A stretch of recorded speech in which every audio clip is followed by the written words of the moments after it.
Des Alors, habitudes qui sont pas... Tfila Betsibour, est-ce que c'est obligatoire? C'est facultatif, c'est bien, c'est très bien. Bon, Hachem, dans Ramissa, il y a toujours des avis. Ouais. Là aussi, on verra qu'il y a 3 avis. Mais l'avis principal, c'est que c'est obligatoire. Et on va expliquer. D'accord? En Shulchan Aruch, il nous dit Siman Tzadik Saiftet, Ishtadel Adam Lehitpalel Bevet HaKnesset. Ishtadel, c'est quoi Ishtadel? En hébreu, ça veut dire il faut essayer, il faut se forcer. Ah, et là, c'est 2 conditions. L'Itpalel Adam Bevet HaKnesset, Imatzibur. Au Bet HaKnesset, avec le public. Il faut savoir qu'il y a 2 avantages. C'est pas évident, mais pour beaucoup de Rishonim, beaucoup de Poskim, il y a un avantage de prier. Il y a toujours des avis. Il y a toujours, mais j'en parle dans la halakha, on veut toujours suivre la venue principale de la halakha. Ouais. On va dire la rue principale. Il y a toujours à droite et à gauche, il y a toujours des gens qui permettront tout, il y a toujours des gens qui interdisent tout. La conduite standard, c'est la majorité. C'est pas qu'un milieu, parce que c'est le milieu entre les avis différents. C'est quand il y a 20 poskim qui disent comme ça, il y a 3 qui disent à droite et 2 qui disent à gauche, alors on va suivre les 20 poskim. C'est la logique des choses, non? Pas seulement parce que c'est un milieu. Parfois, la permission, c'est 20 personnes. Ouais. La majorité, je parle de la majorité, le minhag, comment Am Israël se conduit, comment les poskim disent. Non, c'est ce qu'on veut expliquer, d'accord? C'est ça, en général, dans la halakha.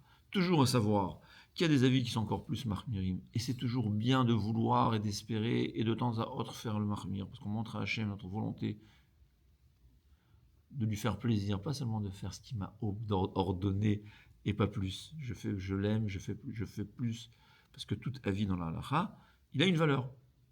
Elou va elou divrei Elokim chaim. C'est-à-dire, quand Akadosh Baruch Hu a enseigné la Torah à Moshe Rabbeinu, il a enseigné avec 150 possibilités d'interdits, 150 possibilités de permis. Pourquoi je dis 150? Parce qu'il a dit que Rabbi Meir, il pouvait purifier le sheretz, qui était un animal, un hérisson mort, il est tamé. Il avait 150 raisons de le permettre, de dire qu'il n'est pas tamé. Même Hachem l'a tout dit. Et Hachem, comme on l'a expliqué dans un cours précédent, chaque génération, selon le temps, selon la personne, selon l'endroit, il va faire en sorte, il a son rôle à faire, parfois permis, parfois interdit, mais la vie interdit, même si ce n'est pas la halakha, tant qu'il n'est pas avis unique. Je vous répète ce que le Messiah Técharim dit. Il y a toujours les avis uniques et les avis minoritaires. Avis unique dans la Torah, on n'en tient pas compte. Ouais, on va l'étudier, ouais, mais c'est un avis unique. Mais dès que c'est un avis minoritaire, ça veut dire même dès qu'il y a 2 qui pensent comme ça. 2 poskim qui disent quelque chose, dès que c'est un avis minoritaire, c'est pas la halakha, mais comme c'est aussi la parole d'Hachem, il y a c'est chassidut, c'est faire au-delà, parce que ça aussi, ça montre un peu la volonté d'Hachem, c'est toujours bien de savoir. Et il faut toujours savoir qu'il y a qui permettent, parce que des fois, il y a sharat atrak, il y a des fois où il n'y a pas le choix, des fois on n'y peut rien, comment on va faire? Alors, on va peut-être s'associer à d'autres avis, c'est toujours bien de savoir, mais la halakha en général, ce qu'il faut suivre, c'est la grande majorité des poskim, c'est ce que j'appelle l'artère principale, on va chercher le mot, l'artère principale de la halakha. C'est ce qu'il faut savoir. C'est pas toujours. En général, c'est un milieu. En général, mais c'est pas toujours. Des fois, c'est ceux qui permettent, des fois, c'est ceux qui interdisent. C'est là ce qu'on va voir. Donc, le mot Yishtadel, il y a des discussions. Est-ce que Yishtadel, employé par le Shulchan Aruch, ça veut dire tu es obligé, ou ça veut dire fais des efforts? On ramène du Rambam que dans Notar. De quoi Notar? Notar, c'est on n'avait pas le droit de laisser, de la viande du korban. Il emploie le terme Ishtadel et il termine par s'il en a laissé, il est chayav karet. Alors, qui veut dire, donc tu vois que Ishtadel, c'est pas seulement un terme employé. Il y a une autre halakha. Là aussi, c'est discuté comment comprendre la Gemara, mais la majorité des Rishonim expliquent qu'on doit marcher, en prenant ton marcher. 1 mille, c'est 1 kilomètre en arrière et 4 kilomètres en avant. C'est-à-dire, si je suis en voyage, j'ai mon auberge de jeunesse, mon auberge dans laquelle je me trouvais ici, je sais qu'à 4 km d'ici, il y a une autre auberge dans laquelle il y a une synagogue, je vais continuer mon chemin et aller là-bas, comme ça, on m'a dit. M'installer là-bas, bien que je suis fatigué, continuer là-bas, m'installer là-bas pour pouvoir faire la tefila. Si je suis déjà installé ici, ou bien c'est un retour, j'ai l'obligation de marcher 1 kilomètre aller et 1 kilomètre retour pour faire Tfila Betsibour. Est-ce que c'est une obligation? Justement, c'est là la discussion. Ouais. On a dit qu'il y a un grand nafkamina. D'un côté, est-ce qu'on peut faire Erouvé Troumine pour Tfila Betsibour? C'est-à-dire, Erouvé Troumine, dans la Shabbat, on a le droit de marcher seulement 1 kilomètre au-delà de l'endroit dans lequel on se trouve, quand c'est une ville, au-delà de la ville. J'ai ma synagogue à 2 kilomètres. Je veux faire un Erouvé, c'est ce qui va me permettre de marcher encore 1 kilomètre. Est-ce que je peux le faire? Et la halakha est qu'on le fasse seulement pour une mitzvah. Et même, pour aller à une seudat mitzvah, c'est permis. Mais aller à la synagogue, il y a des rishonim, des poskim qui disent non, c'est pas suffisamment mitzvah. C'est bien, mais c'est pas une mitzvah. Ouais.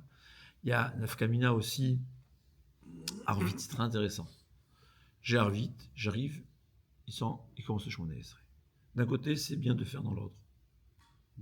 D'un autre côté, si je fais dans l'ordre, je commence par Ma'ariv Aravim Kirat Shema, je vais rater Tfila Betsibour. Qu'est-ce qui est le plus important? Prier dans l'ordre ou Tfila Betsibour? Alors, Shacharit, l'ordre est obligatoire. Mais Arvit, l'ordre n'est pas obligatoire. C'est conseillé, c'est bien. Il y a qui disent qu'il vaut mieux prier dans l'ordre, parce que Tfila Betsibour, c'est bien. Et l'ordre, c'est plus important que faire Tfila Betsibour. Il y a qui disent non. Tfila Betsibour, c'est obligatoire. Et donc, puisque c'est obligatoire, on va rater l'ordre idéal de la Tfila pour faire Tfila Betsibour. Même si c'est déjà la nuit. On parle c'est la nuit. Je suis arrivé. Parce que le schéma c'est d'Oraïta et ça se devrait le faire en premier.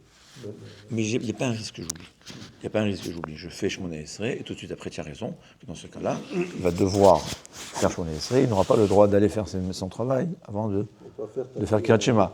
Ouais, mais s'il y avait un risque d'oubli, c'est une autre chose. On ne parle pas dans le cas où il y a un risque d'oubli. Aujourd'hui, on a bon Hachem, le portable, tu fais un rappel. Non, c'est Nafkamina qu'on voit.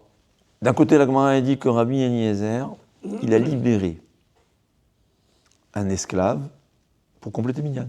Bien qu'il y ait un interdit, c'est interdit de libérer un esclave. Comment on a expliqué que l'esclave, c'est un demi-juif. L'esclave, dans le temps, l'esclave juif, on le trempait dans le mikvé, on le faisait brit mila. Il avait les obligations de mitzvot des femmes. Pas plus. Mais il ne pouvait pas donc compléter le minyan. Rabbi Eliezer, une fois, il veut le faire tfila. Betsibour, il a libéré son esclave. Demande à Gemara, mais c'est interdit de libérer son esclave. Rabban Gamliel, il avait un esclave érudit, Tavi Avdo, c'était l'esclave Talmid Chacham.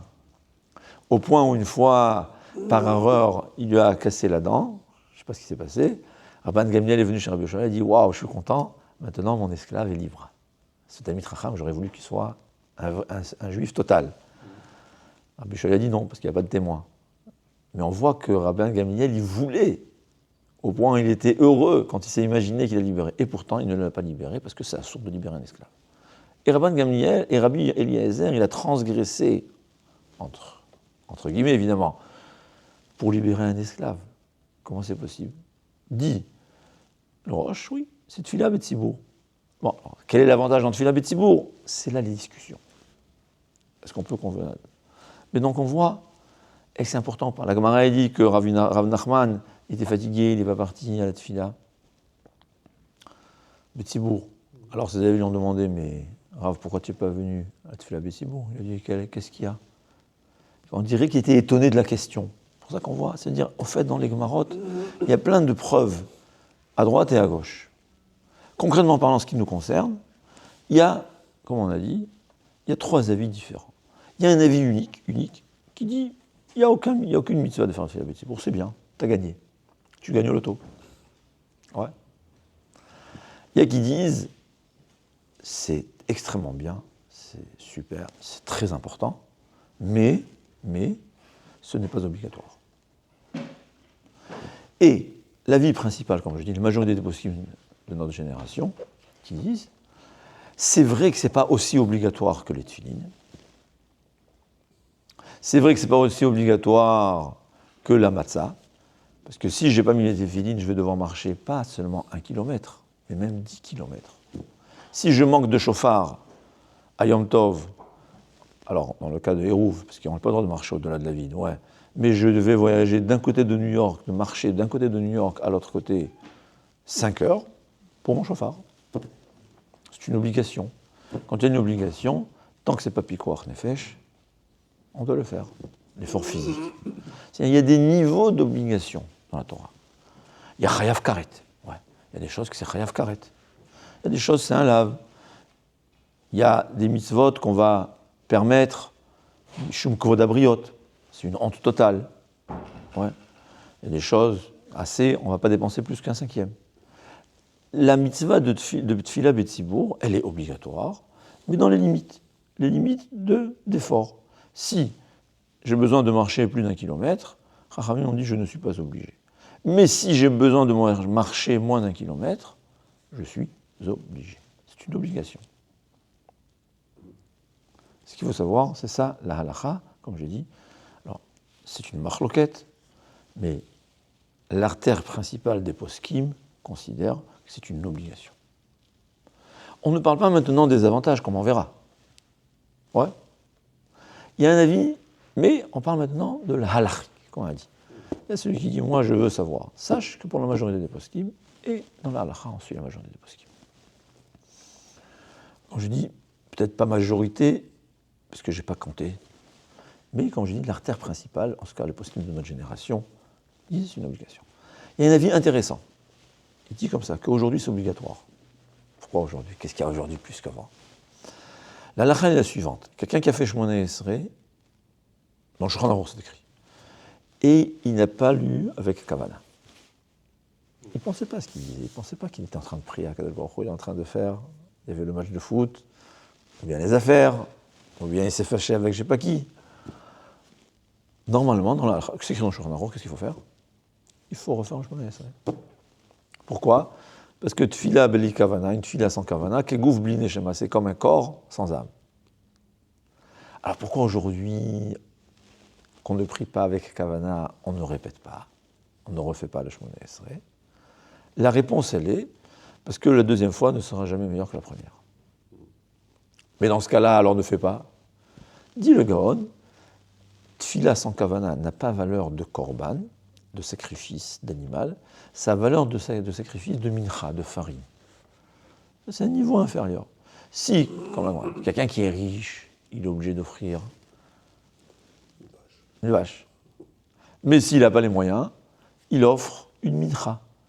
Un korban de farine, la même chose. Si je peux faire la tfila bekavana, tant que je n'ai pas fait bekavana, je ne suis pas exempté. Mais si je peux faire la tfila bekavana, si je ne peux pas, je suis le pauvre, Hachem, il accepte la mincha. Et je rajouterai que la Gemara dit que Baruch Hu, il a autant de nachadroir d'un pauvre qui amène 100 kilos de farine que le riche qui amène la plus grosse vache qu'il a trouvée. Combien ça pèse? Une tonne, je ne sais pas combien. Ouais. C'est parce que tu fais ce que tu peux. Ce qu'il faut savoir. Il dit c'est mincha. Le korban, au fait, c'est quoi la différence profondément? Le korban, c'est je sacrifie mon âme. Ce que j'aurais voulu faire, ce que je fais à l'animal, j'aurais été prêt qu'on me le fasse pour Hachem. Mincha, je sacrifie mon argent. Alors parfois pour l'argent, pour un pauvre, l'argent pour un pauvre, c'est sa neshama en fait. Mais ça veut dire il n'y a pas de neshama, mais ça a une valeur. Mais en tout cas, il faut savoir que si on peut faire tfila bekavana, on est obligé de le faire. Et si quelqu'un qui peut faire tfila bekavana qui n'a pas fait bekavana, lo yatsa yedechova. Il n'a pas accompli sa mitzvah. Et qui veut dire que puisque tfila betzipour, même quand elle n'est pas bekavana, elle est acceptée, donc j'ai une obligation de faire tfila betzipour. C'est une obligation. Hein? Intéressant. Pourquoi pas tout le monde dit cet argument? Je ne sais pas. Parce qu'on voit quand même, il y a tfila bekavana, il y a tfila acceptée. Il y a une obligation de faire avec kavanah, avec le cœur. Mais ce n'est pas le but pour se faire accepter. La tfila bekavana, on l'a fait pas parce que l'obligation de faire bekavana, ce n'est pas pour se faire accepter seulement. Ouais. C'est de là qu'il y a aussi une discussion. Quelqu'un qui fait mieux, il prie mieux bekavana tout seul, plutôt que la synagogue. Et qui disent non. C'est-à-dire, si avec au Beth Knesset, il aura zéro kavana, ce que là, la dit que zéro kavana, il y a du bruit, il y a des gens qui discutent, il ne pourra même pas. C'est un minimum. Cette fille-là, elle est normale, elle est presque nulle pour quelqu'un qui pourrait. Alors là, il peut le faire à la maison tout seul. Mais si Alors, il va à la synagogue, il peut faire Bekavana, mais seulement, quand il est tout seul, il peut se concentrer encore plus, il fait une tefila avec beaucoup plus de ferveur. Là, il y a une discussion. Et là, Elouvel ou Divrei Elokim Chaim, c'est équivalent. Il y a qui disent comme ça, il dit comme ça, c'est chacun ce que l'on se ressent, je vous l'ai dit. Par contre, il y a un grand avantage de venir à la synagogue, je dis toujours, tu viens à la synagogue, c'est-à-dire, pour un Talmid Chacham qui étudie tout le temps qui fait la tefila, qui étudie tout le temps la Torah, il fait cette tefila à la synagogue, tout seul à la maison, parce qu'il y a plus de kavana, on peut le comprendre. On peut. Mais quelqu'un il est toujours à la maison, c'est bien de venir à la synagogue. Il y a aussi un avantage de venir Bet Hashem, de venir à la maison d'Hachem. Qu'on le veuille ou pas, ça nous imprègne. L'endroit Kadosh nous imprègne de la Kedusha. Et l'inverse dans l'endroit Tamé. C'est la raison pour laquelle on n'a pas le droit de rentrer dans une église. C'est une halacha, c'est total, assour. Selon certains avis, c'est même Yarek Vali Avor. C'est Tamé. Tu rentres, tu t'imprègnes de la Touma, tu regardes, tu t'imprègnes de la Touma que tes yeux ont vue. Tu t'impressionnes, tu t'es imprégné encore plus, même ton corps. C'est très grave. Je dis ça, c'est une parenthèse, parce que c'est pas tout le monde qui savent. Mais l'inverse, et que dans la Kedusha, c'est toujours 1000 fois plus. Venir à la synagogue, ça t'imprègne de la Kedusha. Ça te rattache à Hachem.